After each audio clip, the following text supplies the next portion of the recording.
Brakthia Howell, Brakthia Shai, Brakthia Howell, Brakthia Shai, Brakthia Howell, Brakthia Howell Bashim Yahushai Bahashim, Rakak Dash.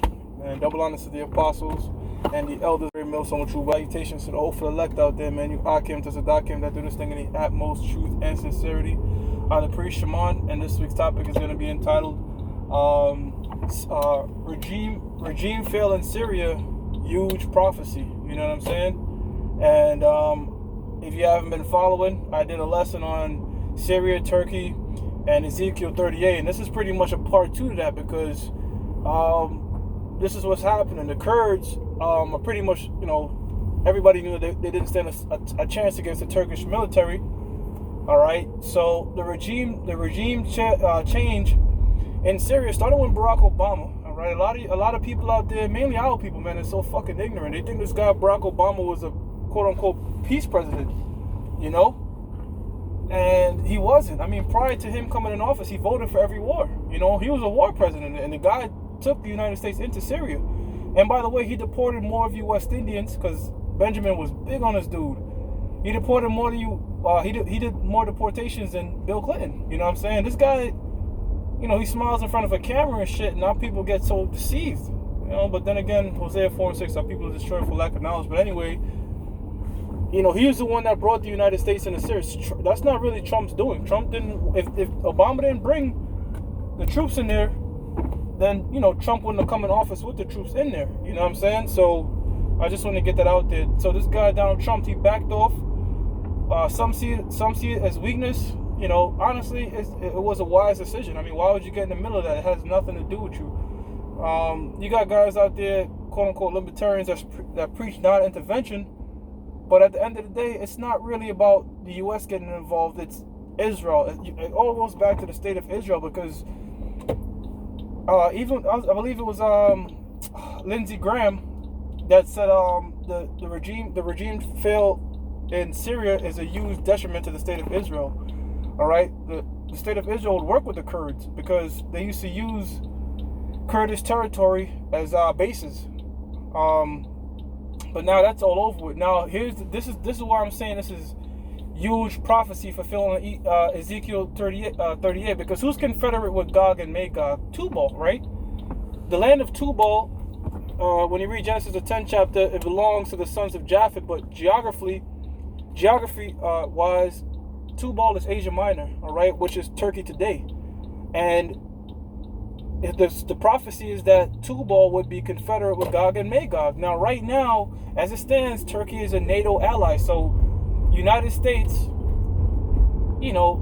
there's certain things that the United States could not do to Turkey, like when Turkey got involved with Syria, because they're a NATO ally. Now, as a result, to not seem weak, the United States wants to put heavy sanctions on Turkey. Now, this is what everybody's talking about. See, Turkey's sort of on the fence, of the West and the East. Now, they feel like if Donald Trump issues sanctions on Turkey, then Turkey will start to lean more east, start to lean more with Russia, will start to lean more with Iran.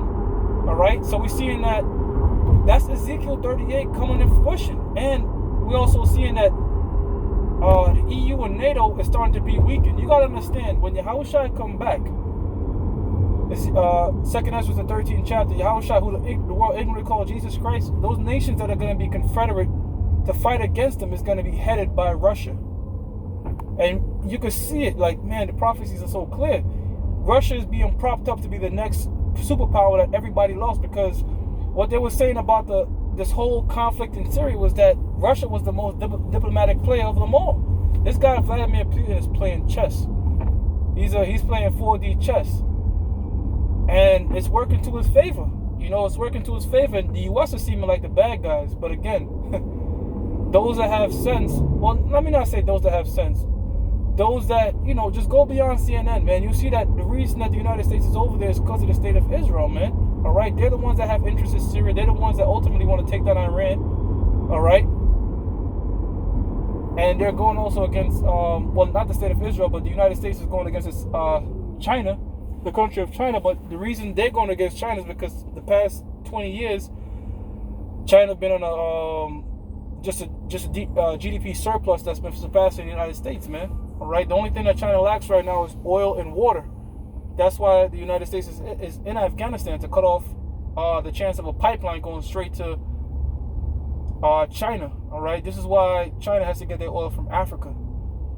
But there's a lot of chess pieces being moved around. But if the United States issues sanctions upon Turkey, which is a NATO ally, that's gonna be big, because that's gonna want to make Turkey. That's gonna make President Erdogan. We already see that he's cutthroat, man. The guy is cutthroat. Remember, he straight up killed the dude that wanted to supplant him for the presidency, man. Over there, they don't play. All right, the Turkey over there in the East, they don't play no games with motherfuckers, man. All right, because what did they do to the Kurdish leaders? There's this one woman that they, I don't know, I forgot her name, but she was a Kurdish leader, and they pretty much yanked her out of a vehicle and shot her in the fucking head, man.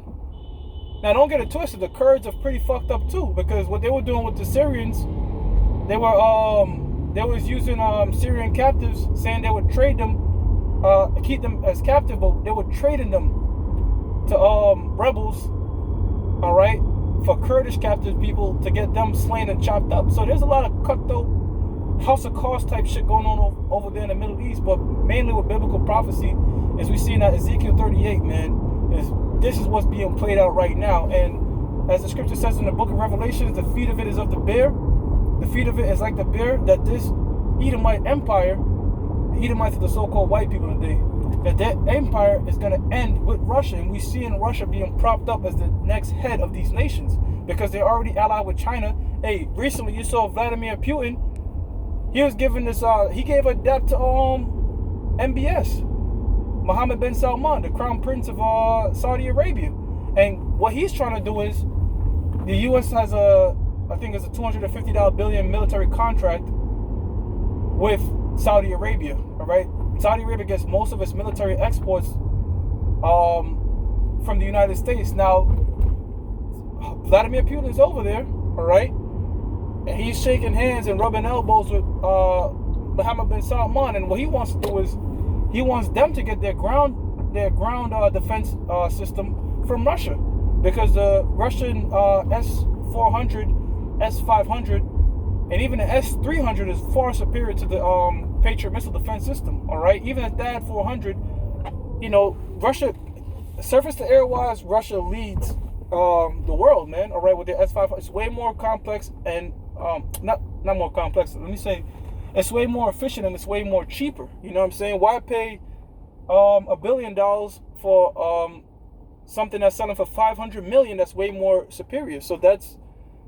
we seen that Russia, Vladimir Putin is getting his hands allied with the right people, man. All right, he's getting his hands allied with the right people, setting up that scripture in Revelation talking about the feet of it being as a bear. And we also see Ezekiel 38.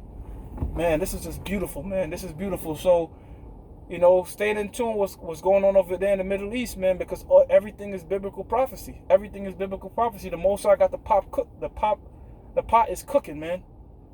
The pot is cooking. And if Saudi Arabia starts buying their weapons from Vladimir Putin, all right, then hey, man, you know, United States might have the largest military, but we're seeing that these nations are trying to say, you know, starting to do backdoor deals, abandoning SWIFT, because SWIFT is how the United States is doing a lot of these sanctions. You know what I'm saying? So people are finding alternative routes to go beyond that use for means of transactions, man. There's a lot going on over there, man. Hey, that was just a quick update, man. Keep your eyes up on Turkey and the sanctions. See if President Trump is going to put some heavy sanctions on them and have them lean towards the Russian, Iranian allies, man. Alright, that was just a quick update on prophecy. With that, I'm going to give all praises to Yahweh, Ba'ashim Yahushua, Ba'ashim Rakakodash, the blindness of the apostles and the elders of great military and true well, and salutations to hopeful elect out there. You are Kim to Sadakim to do this thing that have most truth and sincerity. Shalom.